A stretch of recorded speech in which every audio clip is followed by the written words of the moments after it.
성도 여러분 안녕하십니까? 저는 오클라호마 교회를 섬기고 있는 전상훈입니다. 제8과 성소에서 비치는 빛 교과를 여러분과 함께하게 되었습니다. 성령께서 우리의 시간 가운데 함께 계셔서 각자에게 필요한 것들로 교훈하시기를 이 시간 간절히 바라겠습니다. 기도하시고 이 시간을 시작하겠습니다. 거룩하신 아버지 하나님, 우리가 마지막 시대를 살아가고 있습니다. 이 혼란스러운 시대 가운데 주의 말씀 가운데에 우리가 길을 찾기를 원합니다. 우리를 어떻게 구속하시고 그 모든 과정 가운데 우리에게 무엇을 알게 하기를 원하시는지 하나님의 세세한 계획들을 우리가 깨달아 알게 하시고 그 가운데 주의 선한 뜻대로 이 땅에서 선택하고 살아가는 백성 되게 하여 주시옵소서. 성령께서 우리의 안내자가 되어 주시옵소서. 거룩하신 예수 그리스도 이름으로 기도합니다. 아멘. 출애굽기 25장에 있는 말씀을 봅니다. 내가 그들 중에 거할 성소를 그들이 나를 위하여 짓되 물은 내가 내게 보이는 모양대로 장막을 짓고 기구들도 그 모양을 따라 지을지니라. 너는 삼가 이 산에서 내게 보인 양식대로 할지니라. 하나님께서는 모세를 통하여 이스라엘에게 성소를 지으라고 명령하십니다. 성소를 짓는 목적은 하나님께서 그들 중에 거하시기 위함이라고 말씀하셨습니다. 그 성소는 그분의 백성, 즉 이스라엘을 통하여 하나님을 위하여 지어져야 했습니다. 하나님께서는 그 성소의 자세한 내용을 또한 그들에게 알리셨습니다. 성소는 처음 말씀하신 그 목적대로 하나님의 임재가 그분의 백성 가운데 머무는 곳이었습니다. 광야의 이스라엘은 정해진 정착지에 살던 민족이 아니었습니다. 그러나 그들에게 뚜렷한 그들이 함께하는 능력이 있었으니 그것은 하나님의 임재인 성소가 그들의 중앙에 언제나 위치하고 있었던 것입니다. 하나님께서 그 말씀처럼 그들 가운데 함께 계셨던 것입니다. 이것이 우리가 알고 있는 지상성소인데 하나님의 말씀은 우리에게 이것과 또 다른 성소가 있다고 이야기를 하고 있습니다. 오늘의 주제는 하늘 성소입니다. 지금 우리가 하는 말의 요점은 이러한 대제사장이 우리에게 있다는 것이라. 그가 하늘에서 지극히 크신 이의 보좌 우편에 앉으셨으니 성소와 참 장막에서 섬기는 이시라. 이 장막은 주께서 세우신 것이요 사람이 세운 것이 아니니라. 대제사장마다 예물과 제사드림을 위하여 세운 자니 그러므로 그도 무엇인가 드릴 것이 있어야 할지니라. 예수께서 만일 땅에 계셨더라면 제사장이 되지 아니하셨을 것이니 이는 율법을 따라 예물을 드리는 제사장이 있음이라. 그들이 섬기는 것은 하늘에 있는 것의 모형과 그림자라. 모세가 장막을 지으려 할 때에 지시하심을 얻음과 같으니 이르시되 삼가 모든 것을 산에서 내게 보이던 본을 따라 지으라 하셨느니라. 그러나 이제 그는 더 아름다운 직분을 얻으셨으니 그는 더 좋은 약속으로 세우신 더 좋은 언약의 중보자시라. 히브리서 8장의 말씀을 살펴보면 광야에서 이스라엘에게 주어진 성소와 또 다른 성소가 있음을 우리가 알게 됩니다.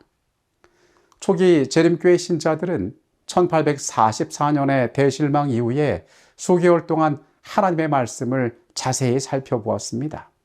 무엇 때문에 예수께서 그날에 재림하시지 않았는지 그들은 다시금 하나님의 말씀 가운데에서 그 답을 찾고자 하였습니다.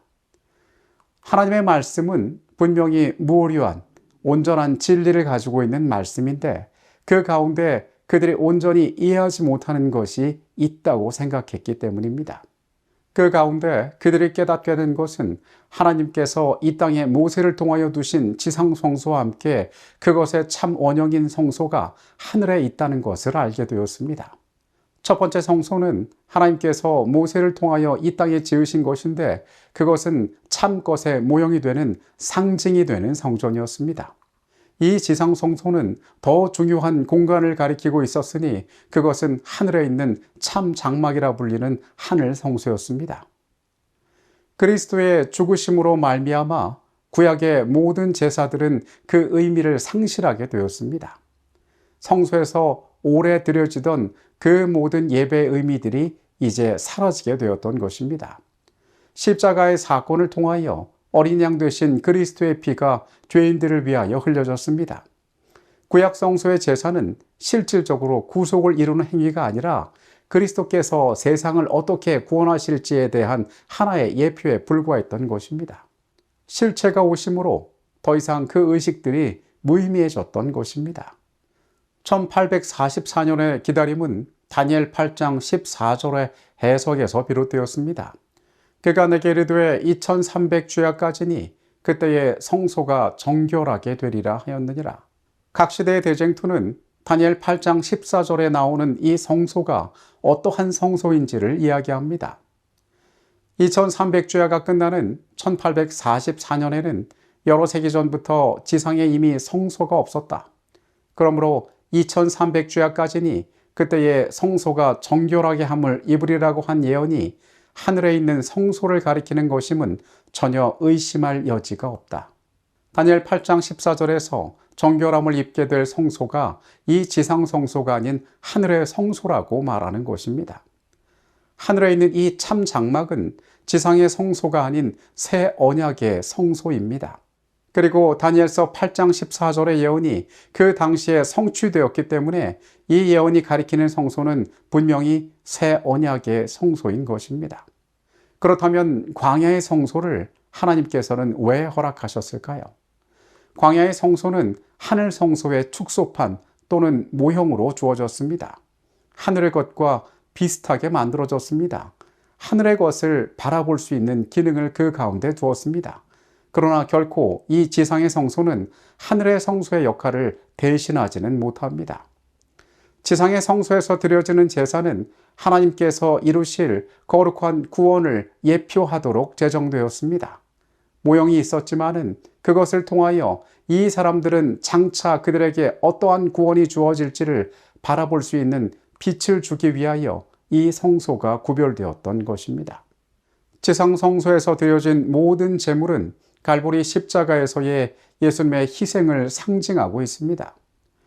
요한복음 1장 29절에서 침례 요한은 요단강가에 나오신 예수님을 바라보고 세상 죄를 지고 가는 어린 양이라고 표현했습니다. 우리 주님께서 세상에 오셨을 때에 사람들은 각자의 소망대로 그분을 바라보았습니다.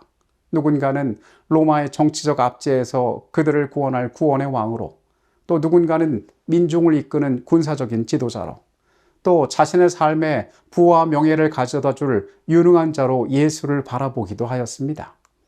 그러나 구약에 이미 주어진 지상성소는 그분께서 어떤 운명의 길들을 걸어가실지, 그분께서 사람들에게 주시는 가장 위대한 것이 무엇인지를 분명하게 예표하고 있었던 것입니다.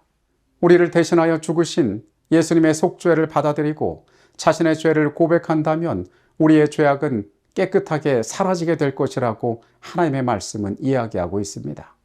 죄의 결과로 말미암아 사망의 운명을 맞이할 수밖에 없는 인간들이 구원을 얻을 길을 얻게 된 것입니다.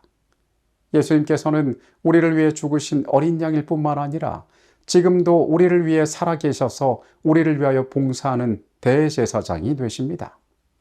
히브리서 7장 25절은 말합니다. 그러므로 자기를 힘입어 하나님께 나아가는 자들을 온전히 구원하실 수 있으니 이는 그가 항상 살아계셔서 그들을 위하여 간구하심이라. 우리가 발견할 그분의 놀라운 사역은 지금도 여전히 그분께서 우리를 위하여 중보하고 계신다는 것입니다. 하늘 성소는 그분의 중보의 사역이 지금도 우리를 향하여 베풀어지고 있음을 보여줍니다. 하나님이 죄를 알지도 못하신 이를 우리를 대신하여 죄로 삼으신 것은 우리로 하여금 그 안에서 하나님의 의가 되게 하려 하심이라. 오직 예수 그리스도만이 더럽혀진 우리를 깨끗게 하실 수 있다라고 이야기합니다. 하늘 성소에서의 그리스도의 사역은 바로 우리를 위한 것입니다. 그분의 중보하심으로 우리 삶을 붙들고 있던 죄의 속박은 깨어졌습니다. 우리는 더 이상 죄의 본성에 매인 죄의 노예가 아닙니다. 그리스도 안에서 우리에게는 죄의 정죄함이 없습니다. 죄의 지배로부터 우리는 해방되었습니다. 우리가 믿음으로 그리스도를 붙잡을 때에 이러한 구원의 확신은 우리의 것이 될 수 있습니다.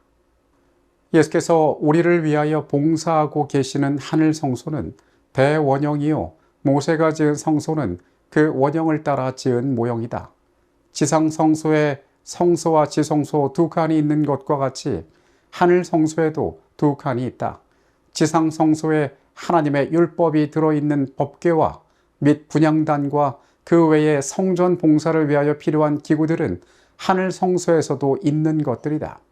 사도 요한은 계시 가운데서 하늘에 들어가서 거기에 촛대와 분향단이 있는 것을 보았다. 성경은 분명하게 하늘 성소가 우리에게 있음을 이야기하고 있습니다. 지상에 주어진 성소는 그 하늘 성소를 상징하는 하나의 모형으로서 주어졌습니다. 그것이 그 하늘 성소를 대체할 수는 없었지만은 장차 우리에게 주어질 그 놀라운 구원에 대한 빛을 우리에게 가져다 주었던 것입니다. 그리고 그리스도께서 이 땅에 오셔서 우리의 죄를 구원하시고 구약의 약속대로 지상 성소의 상징처럼 우리의 모든 것들을 해결하셨습니다. 그러나 그와 동시에 하늘 성소는 우리에게 놀라운 것들을 보여주고 있으니 그곳에서 대제사장 되신 예수께서 우리의 죄악을 중보하고 계신다는 것입니다. 오늘 그 그리스도께서 우리를 구원하시고 지금 이 순간에도 우리를 위하여 중보하신다는 이 중요한 영적인 사실들을 기억하게 되시길 바라겠습니다.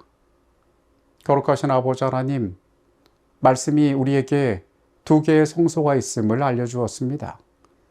지상에 둔 성소와 하늘에 있는 성소가 이 두 가지가 모두 우리 그리스도를 가리키고 있음을 오늘 우리가 깨닫습니다.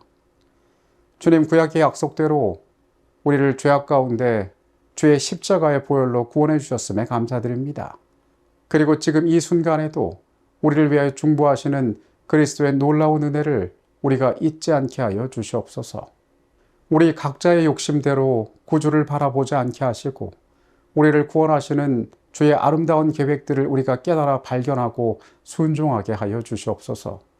이 하루의 생애 가운데에도 우리가 주님과 동행하기를 원하오니 우리와 같이 계셔 주시옵소서. 그 놀라운 구원에 감사드립니다. 예수 그리스도 이름으로 기도합니다. 아멘.